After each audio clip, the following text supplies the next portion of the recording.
Good morning, everyone, and welcome back to the Moms Like Me podcast, powered by Support Now. Excuse me, I have not had a full cup of coffee. I'm so excited to be here today with our incredible guest, Alicia Trautwein. I was really drawn to Alicia when I learned a little bit more about her incredible nonprofit called The Mom Kind, which we'll get into a little bit more. But the very kind of high level theme of this conversation is what it's like to navigate families and children and even adult experiences with autism. And I know that autism diagnoses and just in general, the conversation about autism has really rose over the last decade or so. And Alicia really provides a very interesting perspective on what it was like to raise children without knowing they had this diagnosis and then kind of what changed after that, including for herself. So, Alicia, thank you so much for being here today. Absolutely. I want you to share a little bit more, but you are a mom of 4, 3 children that are neurodivergent, but you didn't always know that. So talk us through a little bit more about effectively like your parenting journey and what it was like raising these small humans, not knowing, but maybe having suspicions of what could be going on and kind of that progression throughout their journey to get to an actual diagnosis. Yeah, so it is our 3 youngest who now officially have an autism diagnosis. But in the beginning, when our kids were little, we were managing a 5-year-old, a 16-month, and a newborn. As my mom called it, a little tornado, of grandchildren there. And so, there was always something. We knew something was going on, probably by about 2 years old by the middle of that group of children there, because by 2, that middle child she wasn't sleeping. We knew something was going on, and she had gone, it was 72 hours without sleeping at one point. And I was dealing with, at this point, obviously about 16, I was like 6 months old. And my husband was working at that time. He had been working 3 different jobs. He had his primary job, had some secondary shifts, other places. So he was working 60 plus hours a week. I was at home because between, bed rest, and you can't afford daycare for 3 kids at this back then or now. And it's almost impossible. So I was at home with them, losing my mind and threatening doctors. I'm like, look, and I mean that jokingly threatening, of course, but like if you do not do something, I'm going to commit me and the child because I'm not sleeping and I'm supposed to be taking care of 3 kids. So we knew something was going on. We just had no clue what that something was. What year was this? That was, see, she's born in 06, so that would have been like 2008-ish. Okay. Yep. Yeah, Keep going. that. I'm like having to think. Wow, my brain goes back that far. Yeah, so this is, not even 2010s yet. We're talking early on in the journey. So especially for a little girl, autism diagnosis, you're not talking a lot of girls being diagnosed. So autism diagnosis for that child specifically wasn't for almost a whole nother decade. Wow. And so we went through that, but we had been going to doctors. I mean, it wasn't like she wasn't seeing doctors. We had different programs and I mean, everybody has different ones. We have one called First Steps, kind of like Parents as Teachers in other states.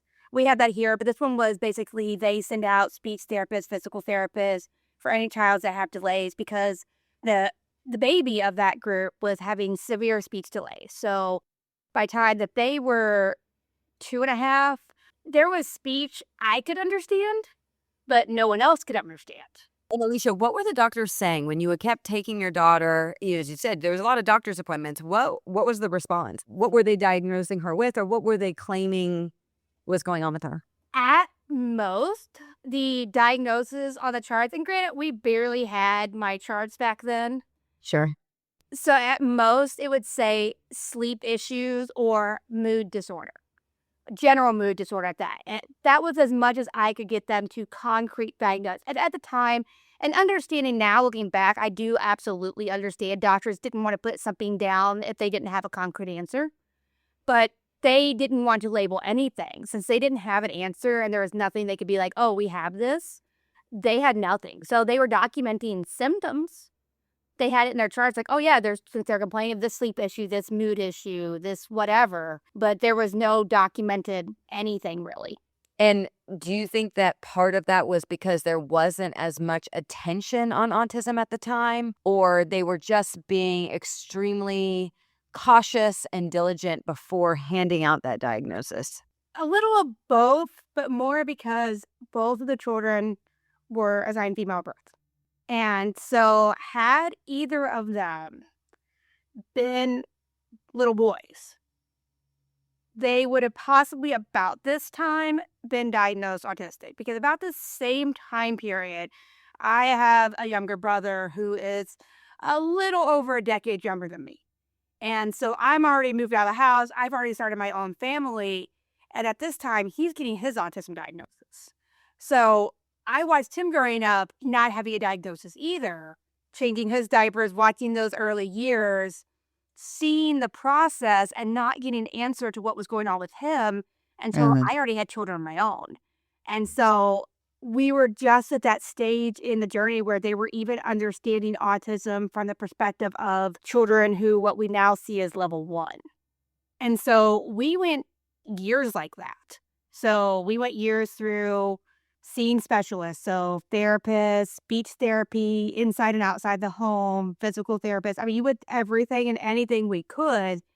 We didn't receive their diagnosis though until after we had our youngest, and he got early diagnosis. I mean, he was officially diagnosed at 23 months, which is still to this day considered a very early diagnosis. We saw signs. I mean, I was seeing signs honestly soon after birth. I mean, I was seeing Wow. symptoms that lined up with my brother's because being a young teenager, helping my mom raise him, I saw exactly how he was growing up.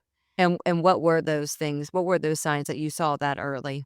So right away with him, I saw this lack of eye contact. And, it wasn't it wasn't as drastic as a lot of people see, but I was able to observe, like, I had a breastfed baby. My brother wasn't, but I could see, you kind of really notice when you're a breastfed baby, there's Sure. no eye contact at all. And so seeing stuff like that, seeing some rigidity, just seeing some general behaviors. But obviously there was nothing right away. There's nothing you can do, but it would made me more aware to keep open for signs.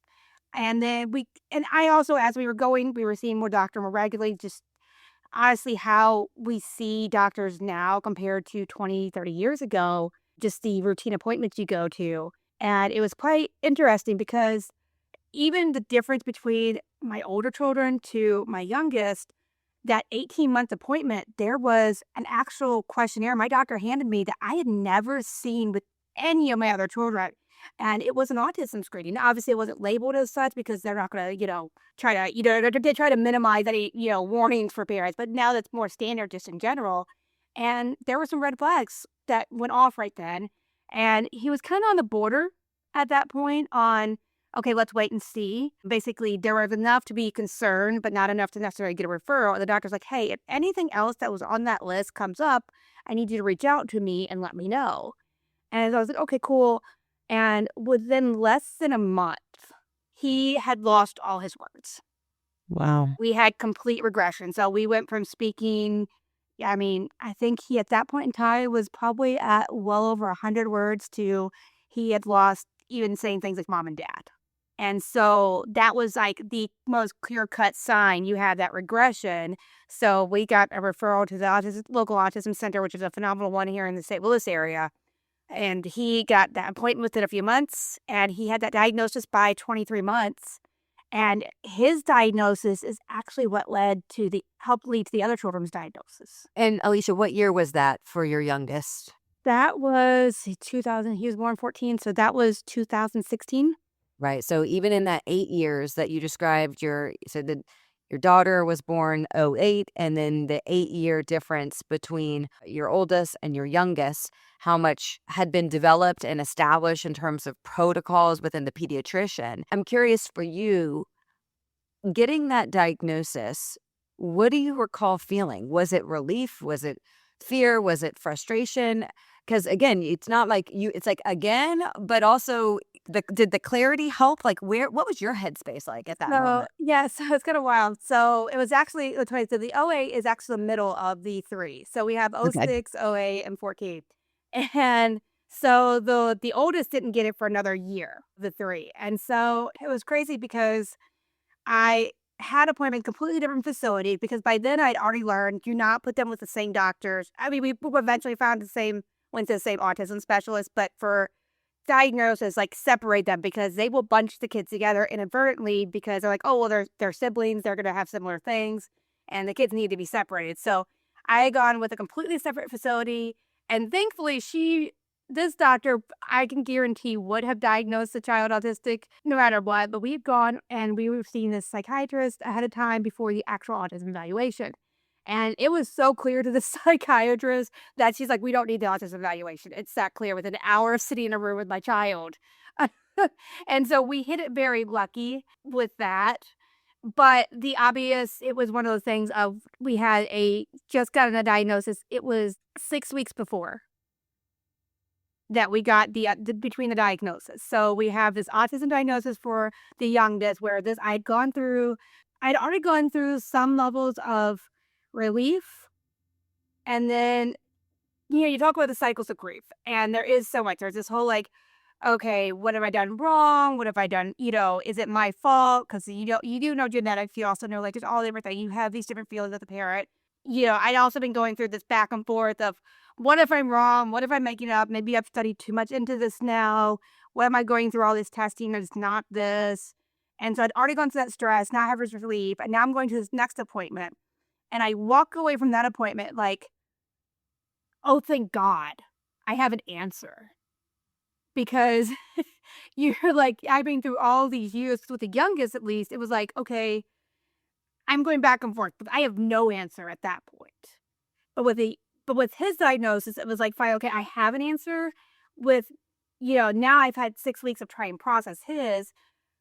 After that diagnosis, yeah, I crashed out after I got through the initial fighting the school and, like, say, "Okay, now we have the answer, we have," that's a whole 'nother battle, we can talk a whole 'nother day on the IEP after that. But Part 2. Part 2. but yeah, getting that relief of, like, "Okay, now we have answers," like, I'm like, "Oh my god," like, I have 2 kids with autism. What the heck? And, like, I'm parenting multiple, and then, like, that point, I'm realizing, like, I likely have a third. And so at that point, it's like, okay, I need to get in touch with this original autism specialist because if I have 2 with autism, this other one's had all these similar symptoms. And so I did reach out to her. I was like, "Hey, would you be willing to see this third child? We had, obviously you're seeing this one. This other one got diagnosed. Would you be willing to do testing on her?"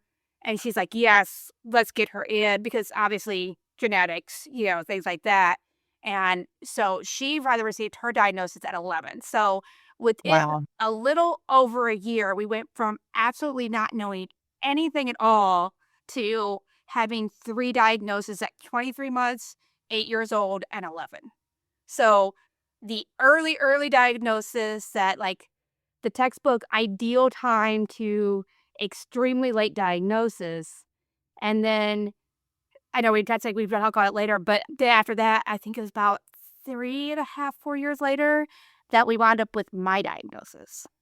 Yeah, so I definitely want to talk about your diagnosis. Before we get there, though, I wanted to ask you a little bit more about kind of like what the path looked like for each of your children, given that they were at different stages of development. And again, the diagnosis for your daughter came much later. You mentioned earlier that it's, ideally you're getting the diagnosis as soon as possible. Have you seen I guess, the benefits of having that early diagnosis with your youngest to help him in areas that maybe your other children struggled? Like, talk to me a little bit more about each of their journeys and why it is so important as parents to be aware of this so that you can help your kids in whatever capacity they might need additional support. Yeah, so I mean, it's important at any stage to get the diagnosis because once you have the answer, even if it's minimal support they need, having the answer, especially in a school setting, it helps you be able to get them the supports they need. But I can say from seeing children who has had later diagnosis versus early, for my son, for the youngest, night and day difference. He went in with having supports before even starting school. Starting school with, we had individual service plans, so he was getting supports before even being in school, getting access to special education in a preschool with a grant to go to preschool before we even started school, to being able to have IEPs in school, to graduating out of an IEP.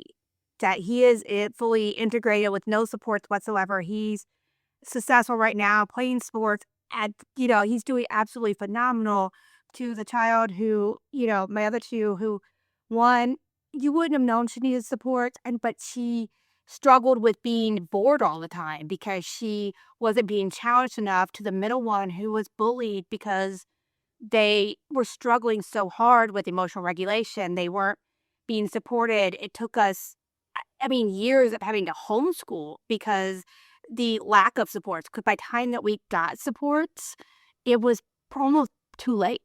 Like, they were too scarred by their experience socially to integrate back into a school environment? Yeah, so we had gone through I got the IPs. It was worth it. Don't get me wrong. The fight was worth it. But the damage that was done, we're still in therapy to this day now that they're actually an adult just to still undo some of that damage. Wow, that's fascinating. And I think one of the things that I really appreciate about your perspective is that it sounds like the diagnosis can be scary. There can be grief associated with it, surely. And what I'm hearing you say is don't let that fear get in the way of getting that information, because that information becomes incredibly valuable so that you can guide your children towards the resources they need to be successful and social, where they feel comfortable. And so almost like what you're working with, and you can fill in the gaps, because I think, as we all know, like, every kid is different. Most parents parent each of their kids based off of some of their natural skills and some of the things that need some improvement or some things that they struggle with. And what I'm hearing you say is the more you understand this diagnosis and how it's affecting your child, the better parent you can be to set them up for success, both in the short term, but also in the long term. Yeah, absolutely. And because I figured out different things, I was also able to adjust our learning too. Because pulling them out to homeschool, well, yes, some of that was socially, I also was able to point them in the directions that they actually excelled in. So now they're Right. considering engineering and freaking college, which is something that I'm like, I'm looking at math like, okay, but that's their field they love. And so like, Yeah. and if had they stayed in public school for them, that would have they probably never would have gone that direction. So Right. it's all Right. about doing what's best for them and Yeah. helping them succeed in their areas. Well, and again, like, you said this earlier, and I didn't touch on it then, but it sounds like the diagnosis was especially, like, clarifying. It's like, oh, this makes sense now. Like, it makes sense why you're bored. It makes sense why, this environment for you is challenging. And I think as parents, especially as moms, we put so much pressure on ourselves. We beat ourselves up. What have I done wrong? Why aren't they thriving? Why aren't they, doing things like the average kid might? And at the exact same time, when you know that there might be a neurodiverse kind of gene or something going on, it really helps kind of alleviate some of that anxiety and pressure that we put on ourselves, because you can better understand why your child may be reacting a certain way. It has nothing to do with how you've raised them. It's just who they are. I do want to get to you, Alicia. So you're getting all these diagnoses for your children. You've talked about your brother. At what point were signals going off in your head of like, what about me? And what were what was your thought process? What things had been with you maybe your whole life, or kind of recent uncoverings that brought you to your own autism diagnosis? Yeah, and this is the story I feel that most women that go through this process with at least one kid in the autism field kind of hit this is when your doctor looks at you, the kid's doctor looks at you and goes, or whether it's a mom or the dad, it happens both. It's just happening a lot more with women right now. It says, so you say that you did a lot of this when you were a kid? And so that was basically my story was that, as the doctor is finding out your child's history, they're also finding out your history. And the doctors, while they might not be able to be the ones to diagnose you, they can definitely point out, whether they will say, hey, I definitely see these signs. They They might can even encourage you. They can prompt you talk into. to you. Yeah, Right. they can point out things. And so, they can kind of point you in the right direction in a sense. And so she had said a couple things, just kind of like, and they'll ask, like, have you ever received a diagnosis or have you ever been tested? Just to ask. And these are very general questions they should be asking because obviously, if you have a diagnosis, there's like a chance, your kid's going to have a diagnosis. And so, while researching that and researching that, I started researching myself. And a lot of the tests that you can find online are parts of the test that you will actually be tested on. And the good humor is, chances are, if you are looking up the test, there's a high chance you're autistic. People that aren't autistic aren't typically looking up the test in detail. Right. You're saying that there's kind of like if you have autism or that isn't diagnosed, you have these lingering doubts or question marks in your head throughout your adult life. Exactly. This is a neurotypical adult. You don't question that. There's not these No. moments of, why? Yeah, okay, that makes sense. And so I had gone through it and I was looking at things and I was like, there's definitely some red flags here. And, it's one of those things where there are, to this day, still very minimal supports. I mean, it has been now 7 years since my diagnosis as an adult. And even then, there's no support, minimal supports. There's minimal supports now for adults. But had already at this point been sharing our story online for the aspect of, helping other parents. And I wanted to go through the process if I could I was like, if I am autistic, I want to be able to share my journey because I know that if somebody else meets this, they want to be able to know what the experience is going through the process, what it's like. Is it worth it? What supports would I get from it? I wanted to see from the inside what the whole journey was. And just timing wise, at the time, we had state insurance as well as my husband's insurance. So I had a kind of an ideal setup where I had my husband's insurance and a secondary insurance. And it worked out with a local organization that was willing to do autism testing on adults, and that Mhm. just everything aligned to where I was able to get this testing done. It wasn't going to cost me anything other than obviously the time and emotional toll. And so I got it set up. I went through. Took me about the same time to get the testing that it took my son. It was about 3 months. Extensive testing. I mean, I always let them know, like, hey, I had 3 autistic kids. The doctor brought up that there are some kind of things that I did that were very similar to my kids. I felt like I had some red flags, but I would like to be tested. But I also am comfortable with you testing whatever you feel I need to be tested for. And so they did every testing. I mean, they tested, I mean, it was a full psychological panel. It wasn't Wow. just autism. So, like, that way, and also I think made me feel better too, 'cause I'm like, just in case it is something completely different. And Yeah. we went through and they were like, "Hey, look, not only are you autistic and ADHD, you were misdiagnosed as a kid." So I had been diagnosed bipolar at like I think 16 or 17. They're like, you were never bipolar. You were medicated for no reason. And Wow. so it wasn't just that I was validated for like this. I had 33 years of like life to look back on and validate and look at from a completely different perspective, which believe me, that was a whole thing there. I also was able to realize like, no, it wasn't bipolar. And there's nothing wrong with having bipolar, but just to realize like, okay, that's why the medicines made me feel bad. That's why this didn't work. That's why, all these experiences. And after going through all that, it gave me a whole different perspective on my own life from childhood all the way through. I was able, and I mean, that took a lot. I mean, that was like over a year of just processing, of like just going through and like, oh, just see my life through this whole new lens. Like just going back and then from there learning to give myself this like my own accommodation. Because yes, there's not anything out there really for adults. I mean, sure, there are I can talk today, ADA accommodations that you can get a request like if within a job, things like that. But like the way that we have supports for kids is not really there for adults right now when it comes to like resource groups, stuff like that. But you can still give yourself accommodations, working with making sure you have sunglasses if you have, light sensitivities or noise canceling headphones. There's a lot more things that you can do. And so I learned those things so that I can also help other adults learn how to help themselves with these things.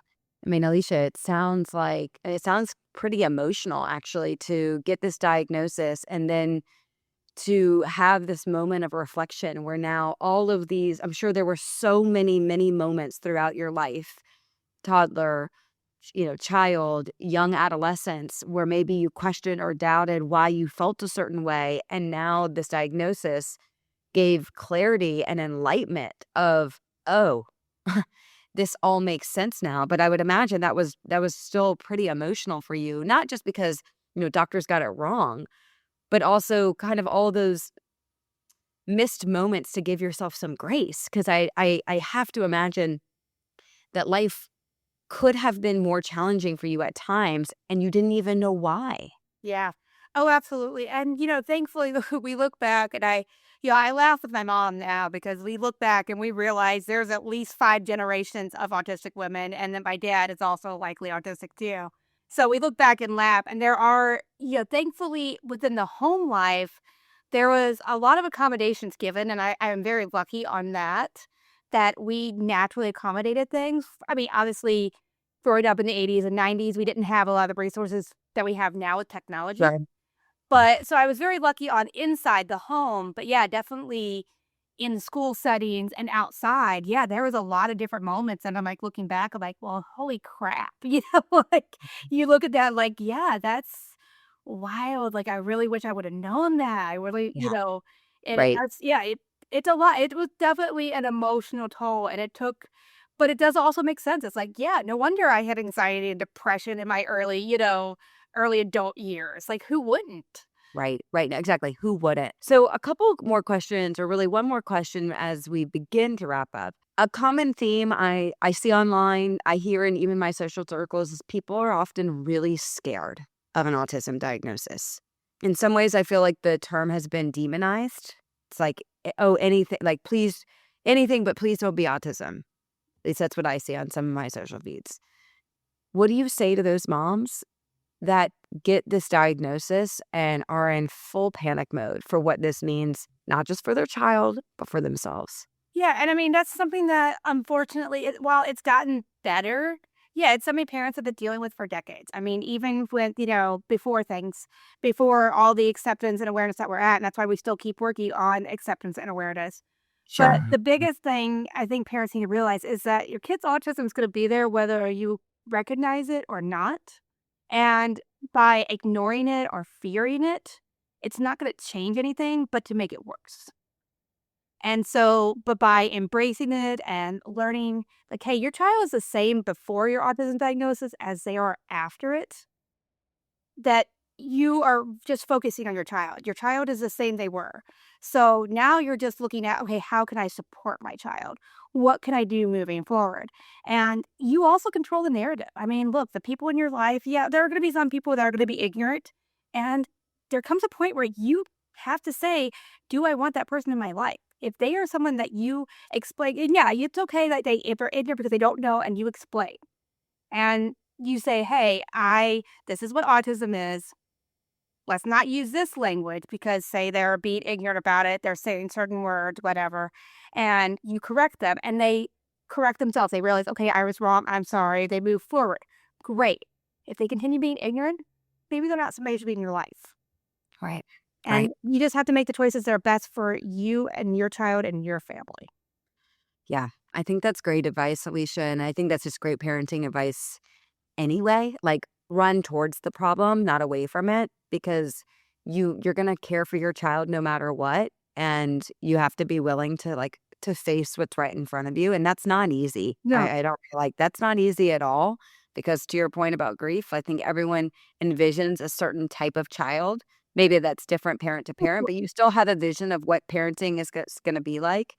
And when it appears differently than what you expected, that's very difficult. Of course. You've you've also, Alicia, created an incredible nonprofit called the Mom Kind, and so I want you to share more about what the Mom Kind is, because I am very confident there are many, many people listening to this podcast that are going to say, "Oh wow, I didn't realize that there is a platform or a place for me to get support and for me to figure out how to do this," because that diagnosis can feel very isolating.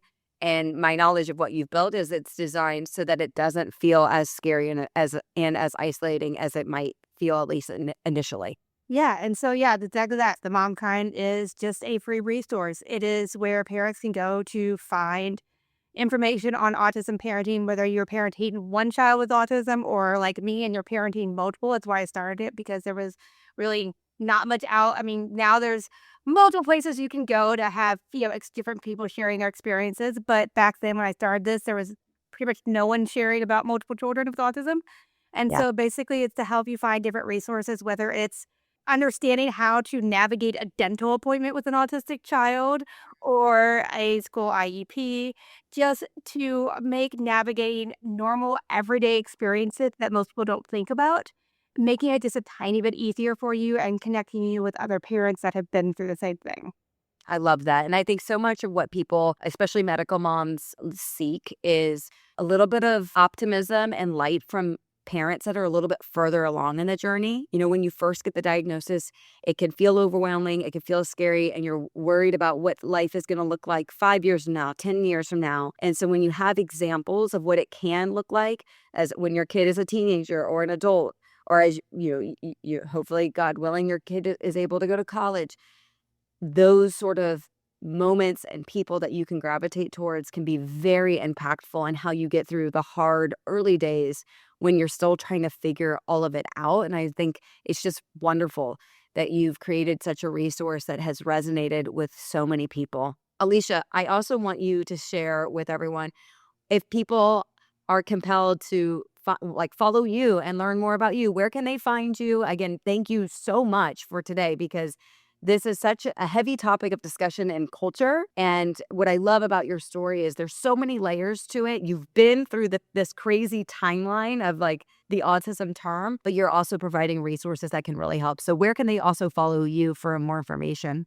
Yeah, so the easiest way to find me on pretty much all platforms, because unfortunately my name is not the same on everything, is literally just to search my name, Alicia Trautwein, and I have learned that you can misspell it and still find me.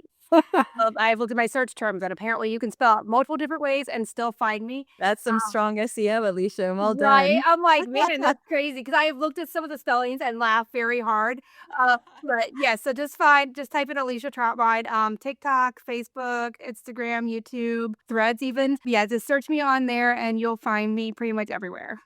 Awesome. Alicia, thank you so much for joining us today. I'm very grateful for your Well, time. thank you so much for having me.